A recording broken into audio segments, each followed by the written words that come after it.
आणि याच्यामध्ये घालणार आहे मी भिजवलेले मुरमुरे। तर स्वागत आहे आपल्या चॅनलवर तुमचं सर्वांचं। आजची रेसिपी बनवणार आहे मी, लहान मुलांसाठी आहे हे, आपणही खाऊ शकतो।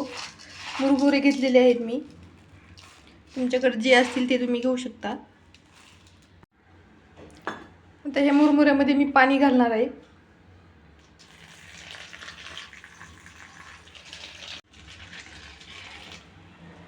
ज्या प्रकारे आपण पोहे भिजवतो त्या प्रकारे आपल्याला मुरमुरे भिजवायचे। आपल्याला याच्यात पाणी लगेच काढून घ्यायचे, लई ठेवायचं नाहीये। त्यातलं पाणी काढून घेतलेलं आहे मी। आणि आपल्याकडे कसं असतं नाही का, नाश्ता म्हणलं, मुलांना काही खायला म्हणलं की आपण उपीट नाही तर पोहे बनवतो। त्याच्या व्यतिरिक्त आपण काही बनवत नाही। मॅगी वगैरे शक्यतो लेकरांना द्यायचं टाळायचं। आणि जे मी आज बनवत आहे ते तर खूप छान रेसिपी आहे, लहान मुलांनाही आवडेल आणि मोठ्या माणसांनाही आवडेल अशी रेसिपी आहे। जिरे मोहरी छान तडकून घेतलेली आहे मी। त्यामध्ये एक छोटासा कांदा घालणार आहे, थोडेसे शेंगदाणे घालायचे, शेंगदाणे भाजलेले आहेत। त्याला छान आपल्याला परतून घ्यायचे। प्रत्येक वेळेस तेच नाश्ता आणि तेच खायचं म्हणलं की लेकरंही कंटाळा करतात। त्यामुळे आज काहीतरी नवीन, मस्तपैकी कांदा आपला छान असा गोल्डन होईपर्यंत आपल्याला छान परतून घ्यायचा आहे। 2-3 हिरव्या मिरच्या घेतलेल्या आहेत छोटे छोटे कट करून। तुम्हाला आवडत असेल तर तुम्ही लाल तिखटही घालू शकता।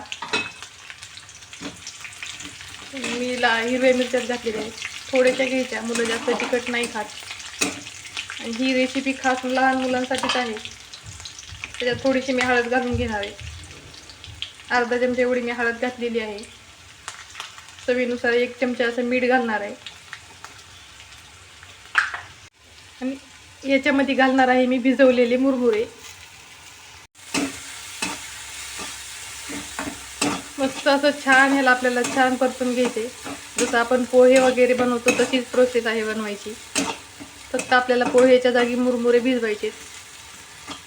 मस्त याला 2-3 मिनिटं छान परतून घ्यायचं आणि आपली लहान मुलांसाठी खायची रेसिपी मस्त तयार आहे। आपणही खाऊ शकतो नाश्त्याला।